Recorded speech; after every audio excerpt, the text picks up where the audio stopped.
Risk Atlas is a brand new AI model that we have completed that predicts individuals' risk of developing cardiac disease, type 2 diabetes, osteoporosis with more than 95-97% accuracy. Whatever the customers that we've gotten so far, they have been through word of mouth, which is just simply amazing. So with current and confirmed customers, we have access to somewhere around 4 million users. All of that came about with zero marketing spend. Welcome back to Business Unmasked. Today we're talking to Yogesh, who's the CEO of Gaston AI. Yogesh spent 18 years in management consulting before taking the leap to entrepreneurship. And he's doing that with his company Gaston.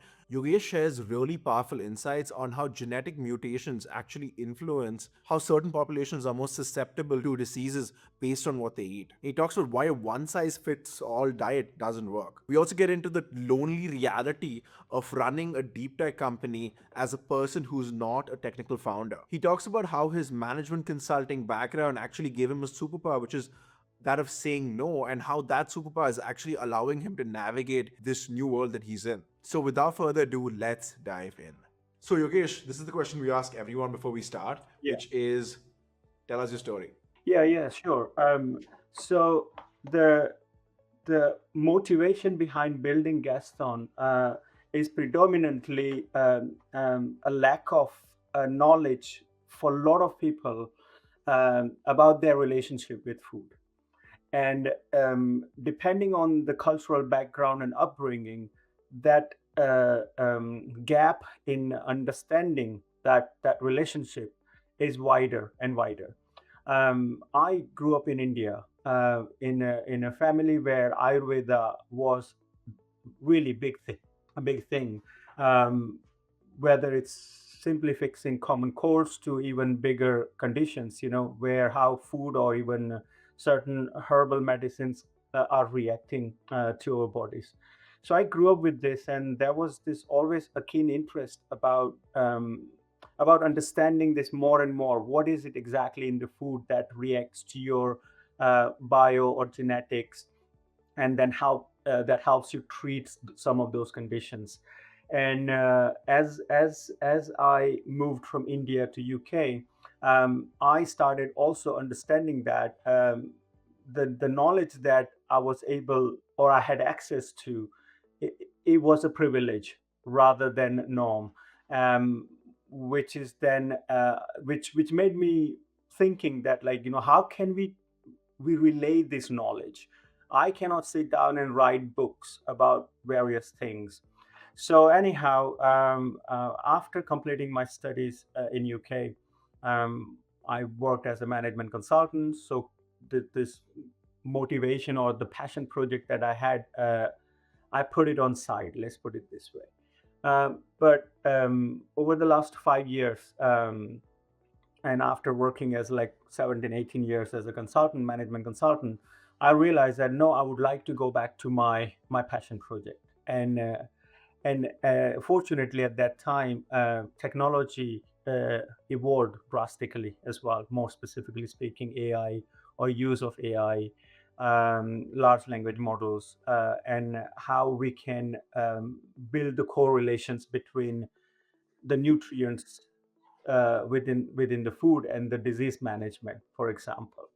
So that got me thinking, and I decided to launch the business. And initially, the idea was creating a simplified a gateway for individual to discover the food based on their dietary restrictions. It was a very simplified concept, which evolved much more from where we started initially building the product to where we are now. So, so our last 2 years, the focus has been within pretty much preventative care. So, what are those key markers within our bodies, whether it's either physiological or biological and genetics, that give out information which diseases, more specifically non-communicable diseases, an individual likely to develop in future. Um, and once we understand that, or if we have decoded that, how can we then go back to macro, micro, and phytonutrients that are found in the food to remedy those, or prevent those conditions? So that has been the focus for the last 2 years, and and launching the business, or let's say pivoting to where we are now, I think has been one of the defining moment for me personally also. Because if you look at like certain parts in the world, more specifically global south, where population's genetic mutation um, mean that they are likely to develop, let's say, type 2 diabetes or cardiac disease much more than the population in some other parts of the world. So there is that genetic drive, but also then the food, lifestyle, and epigenetics are also impacting or multiplying their risk of catching those diseases in future. So if we intervene early enough, and reverse those epigenetic markers using food as medicine, we have an opportunity to prevent unnecessary deaths, right, or preventable deaths. So that for me is one of the biggest things that drives me every day in the morning, to go out and work on different things. um, yeah, so that's how the journey started, from where we were, starting with the very simplified gateway, or the let's say it was an interface that was based on apps, providing users an ability to find food based on their dietary restrictions, to now coming up with more suggestive recommendations that food can actually help you prevent certain diseases that are coming your way. So you spent 18 years in management consulting, right? It's a whole different world from entrepreneurship, or is it? You let me know and tell me. Was it hard for you to unlearn the corporate way of thinking when you switched to being a founder? Yeah, yeah. So first of all, answering the switch part. So I was in a fortunate position to work in a very entrepreneurial environment. Before I started working for companies back in India, we have our own business. So I grew up in business environment. So I was in that fortunate position where starting a business, or understanding the core components that are required to build a business, I had those understanding in a way. Then consultancy background actually provided me a very solid foundation to build the business, right? So a lot of time, what happens, founders have a great idea and they start building a solution, and they fall in love with the solution they're building, because that's what the passion is about. It's not about the quality of problem, it's about the quality of solution that solves the problem that they identified. It's not a bad approach, but sometimes what you need to look at is rather than focusing more on the solution that we're creating, let's focus on the problem that we are solving. And uh, and that, so analyzing the severity of the problem to scale of the problem, that guides the type of solutions that we can prepare, right? So I identified, there were interesting time when I started, that likes of Deliveroo, Just Eat, Uber Eat, they were doing billions in revenues. Customers were found a convenient way to order food. But then when you dig down in numbers, how customers or the users perceived using that app, especially the ones who had dietary restrictions, um, and that gave me an insight that, hang on, there is something missing here, where people are not finding the food that is relevant to them. Let's put it this way, in a very simplified way. So so so I started focusing on the problem side of it, and then let's look at how big is that problem. So, but having that consultancy background actually provided a good solid foundation for me to evaluate the quality of problem and scale of the problem, from a how a consultant will do, like as a strategy consultant. That's what I worked as. Then it came down to launching a business. Then from launching to growing, and how I felt like, there was a rather well, like every journey is within entrepreneurship is ups and downs. We are not different to that either. I'm not a technical person. As a consultant, I needed to make sure that I surround myself with the right people who can then help me visualize or realize the dream that I'm building, in terms of the problem that I identified. So I I was blessed with finding right people at the right times, whether it's in a technical area, legal, HR, who then helped me. Well, they taught me the things that I wasn't exposed to directly. So that was a big thing, and then it helped us build a very simplified MVP, and on the back of that, we were able to raise money. So we have raised a pre-seed round from angels and private investors here in the UK. Well, investors are also in Europe and US too, in our pre-seed round. So we raised £250,000 that we utilized to build a market ready product that was an app that we launched, where users can find foods based on their dietary restrictions. So, so so the consultancy background provided a solid foundation for me to build the right solution. Rather than focusing on the solution alone, we focus on the problem, because then if we understand the problem properly, we can solve that with not just a solution but multiple ways of solving that problem. We can understand that, and then pitching the ideas to investors. That was also a learning, right? As a consultant, yes, I don't have a stage fear or talking to executives or stakeholders in a way. However, talking to investors where they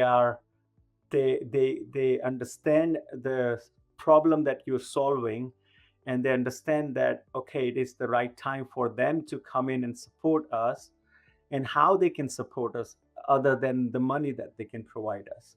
I think there were also people who helped me out. There are some people in my network. I was again fortunate enough to reach out to them and ask for help, whether it's pitching, to getting feedback about the pitch decks, or even pitching style itself.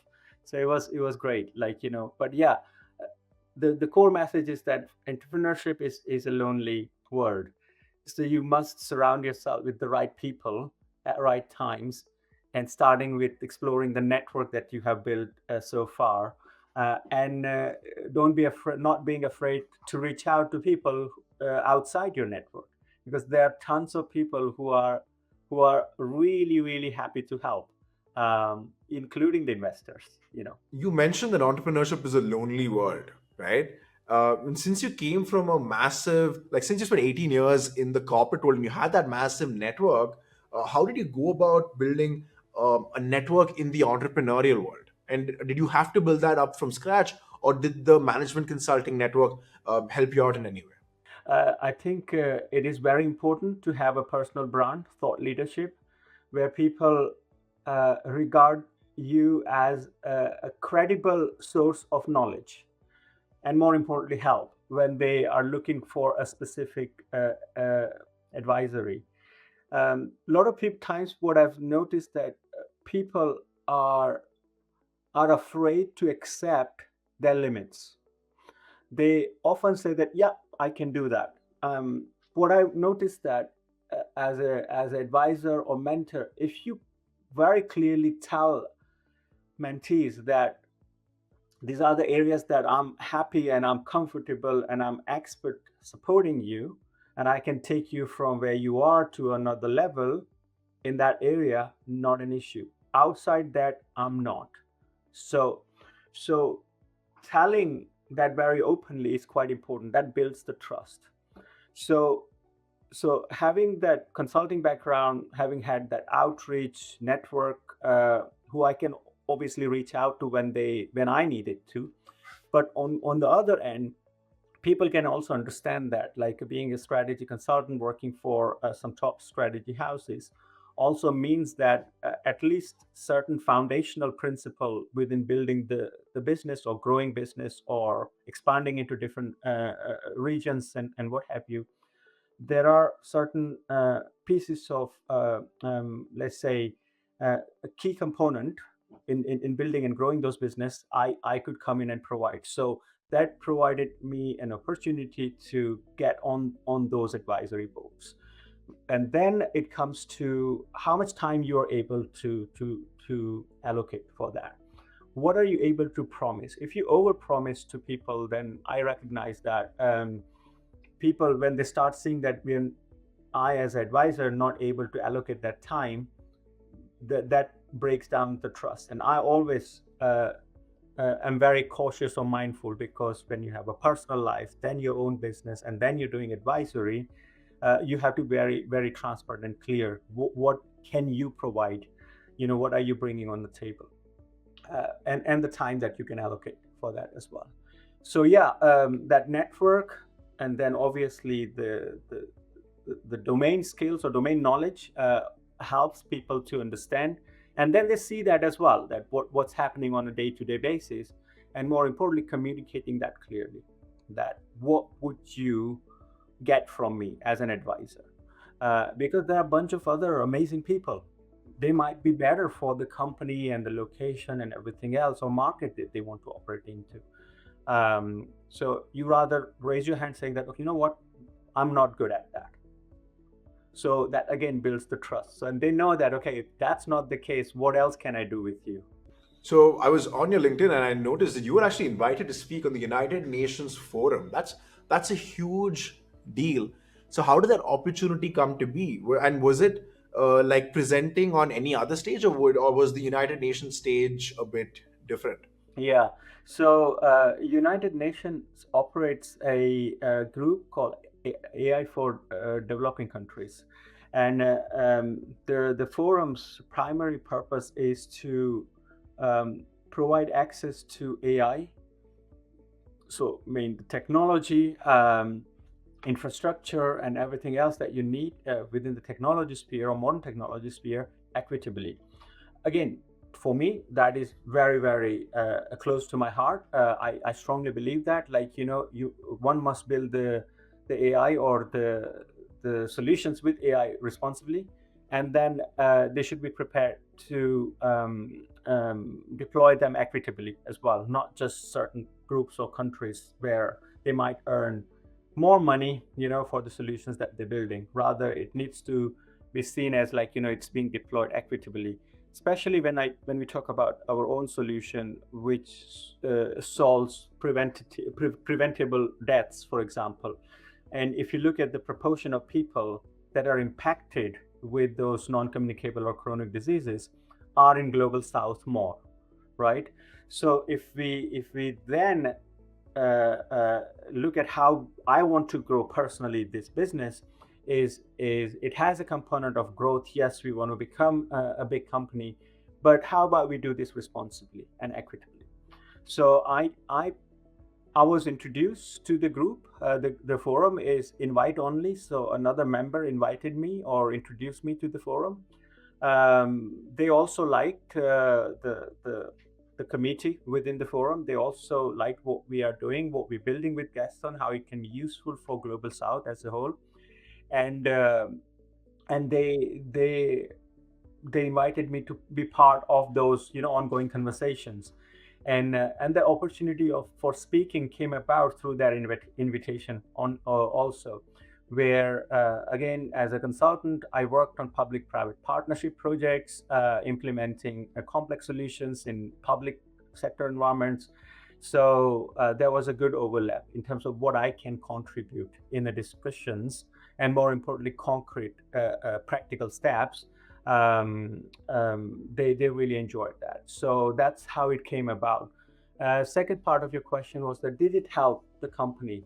I think that was never the objective. I think it's the result for me. If it happens, it happens. But the objective for me was being able to contribute to the ongoing conversation, and within the practical approaches that we can take.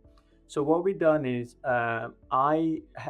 we signed an MOU with another company who's from Germany, and two of us, both founders, we decided to launch an initiative which has now about 10 to 12 other members who are senior fellows and the senior leaders within the forum, they decide to be part of our initiative as well.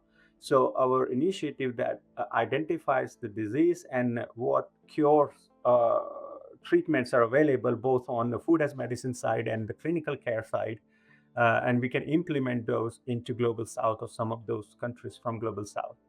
So these are the kind of initiative that I find really enriching. Other than in addition to the business opportunities that we can grow, we also have an opportunity to trial out solutions in some hospitals that came about through those conversations as well. So very very interesting. um, and also some other, like, lots of participants in different countries, they wanted to just simply try out our solution. And this is where a problem came to us as well. We are a B2B company, so we don't have an app or an interface where individuals can really use the solution or our algorithms. So I decided that, like, which we will launch in 6-8 months time, a consumer facing a platform which will be purely predominantly to exchange knowledge, consume knowledge, and try out some of the core technology features, uh, making sure that we are not having a direct conflict with the commercial arrangement that we are having. So we will do that purely because I felt that there is a huge drive or the demand from users. They want to try out something that what we are building. Yeah. So you're positioning this as a B2B company, right? And so why did you decide to sell to other businesses rather than other consumers? I'm sure like other consumers could also benefit from this type of technology. Yeah, yeah. So, firstly, whatever the customers that we've gotten so far, most amazingly, they have been through word of mouth, which is just simply amazing. So, with current and confirmed customers, we have access to somewhere around 4 million users. All of that came about with zero marketing spend.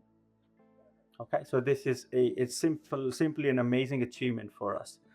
We also recognize this, like, uh, imagine if we invest decisively with marketing and branding, where we can get to, because then we can build an awareness about the problem that we're solving or identifying the problem, making people aware of the problem, and then helping them understand the solutions that are available as well that we are building. So I think that's something as sort of next step we would do. um, how it came about or what are we doing in terms of my personal approach. We currently don't have a marketing team, as we will call it, in a company, which then structurally drives those initiatives. That will happen post the round that we are raising now. We're currently raising seed investment round. So when we close that, we have plans to create certain divisions in the company where marketing will be one of the core pillar as well. So the way we are doing sales now is, well, has been through word of mouth.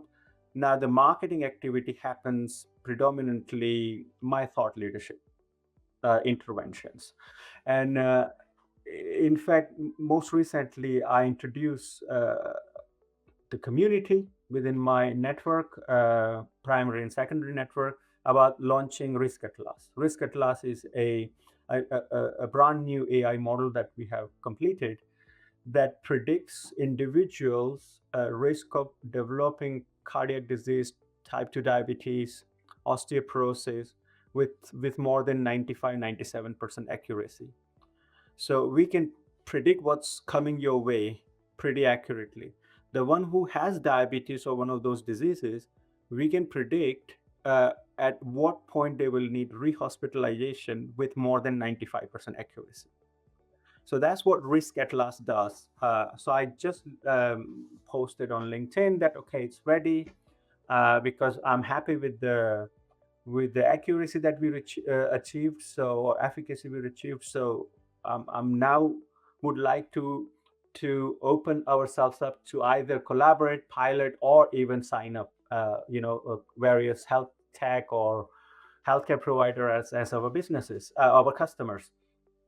And believe, I mean, it was incredible. After that post, I have, I think, 3 to 4 opportunities that came through.